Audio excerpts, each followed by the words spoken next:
Bismillahirrahmanirrahim. Assalamualaikum warahmatullahi wabarakatuh. Perkenalkan, nama saya Yusguratul Aini. Saya dari Prodi Manajemen Bisnis Syariah STI Al-Musadadiyah Garut. Di sini saya akan sedikit membagi materi mengenai komunikasi teknologi bisnis mengenai komunikasi lisan. Oke, langsung saja. Yang pertama yaitu pengertian komunikasi lisan.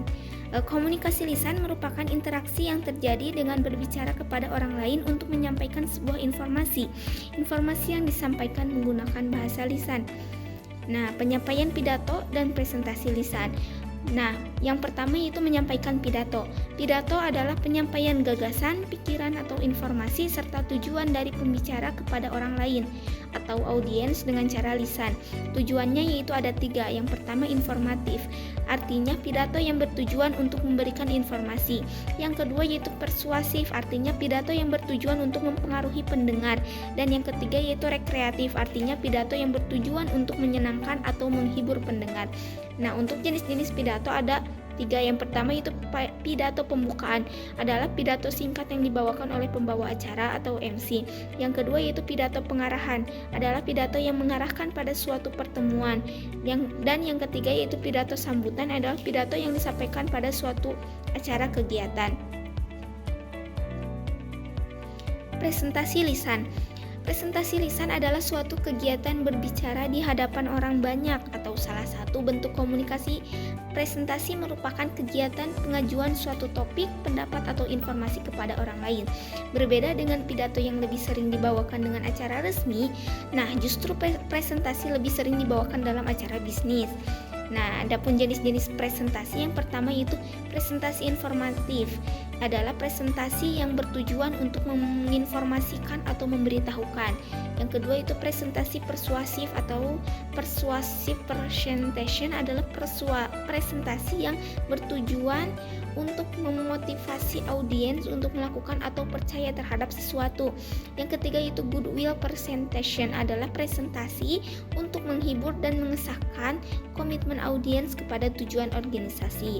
Adapun tahapan presentasi, agar presentasi lebih berjalan dengan terencana, terarah dan teratur. Yang pertama itu planning, yaitu adalah perencanaan, delivery yaitu isi, handling adalah tanya jawab, dan closing adalah penutup. Nah, adapun karakteristik pidato, yang pertama itu mempunyai tujuan yang jelas. Yang kedua yaitu isinya harus mengandung kebenaran, bukan hoax ya guys. Yang ketiga yaitu cara penyampaiannya sesuai dengan para pendengar. Yang keempat itu menciptakan suasana efektif dengan pendengar. Yang kelima yaitu penyampaiannya jelas dan juga menarik. Yang keenam yaitu menggunakan intonasi, artikulasi dan volume yang jelas. Nah, dan yang ketujuh ini yaitu pengertian dari artikulasi, yaitu bagaimana cara melafalkan bunyi bahasa. Yang kedelapan yaitu pengertian dari intonasi, merupakan naik turunnya lagu kalimat. Dan yang kesembilan yaitu pengertian dari volume, yaitu kuat lemahnya dalam mengucapkan suatu kata-kata atau kalimat. Nah, untuk selanjutnya yaitu karakteristik presentasi lisan. Yang pertama yaitu menyampaikan dengan semangat dan siap mental untuk menyampaikan presentasi yang efektif. Yang kedua yaitu kejelasan berbicara di depan audiens. Yang ketiga yaitu presentasi disajikan secara sistematis untuk mempengaruhi konsentrasi sehingga membuat dampak baik terhadap pemahaman audiens. Yang keempat yaitu memberi argumen yang dapat diterima dalam menyampaikan pendapat. Yang keenam yaitu slide dapat terbaca dan harus menarik. Yang ketujuh yaitu kontak mata dengan audiens saat berbicara dengan audiens. Yang kedelapan yaitu melakukan gerak berbicara. Yang kesembilan itu menggunakan pakaian yang serasi ketika melakukan presentasi dan memiliki sesi tanya jawab dan disampaikan secara tepat waktu. Nah, selanjutnya yaitu analisis audiens.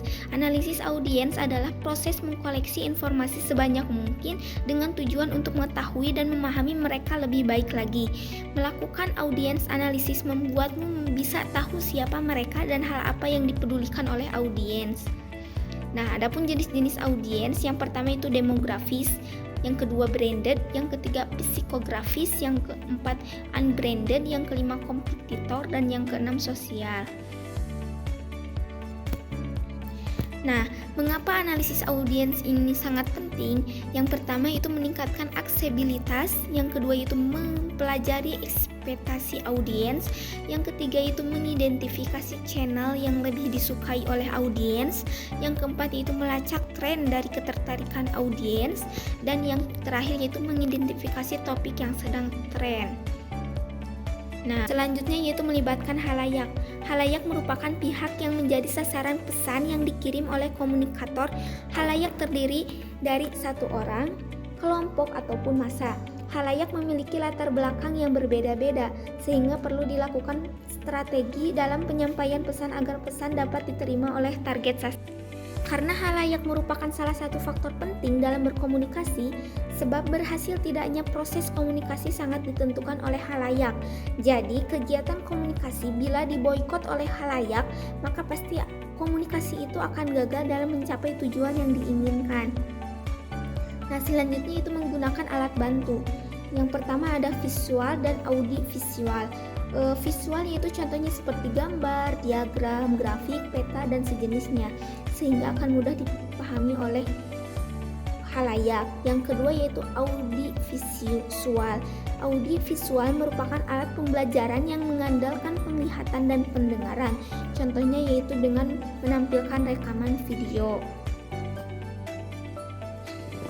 Sekian materi yang dapat saya sampaikan, semoga manfaat. Wassalamualaikum warahmatullahi wabarakatuh. Terima kasih.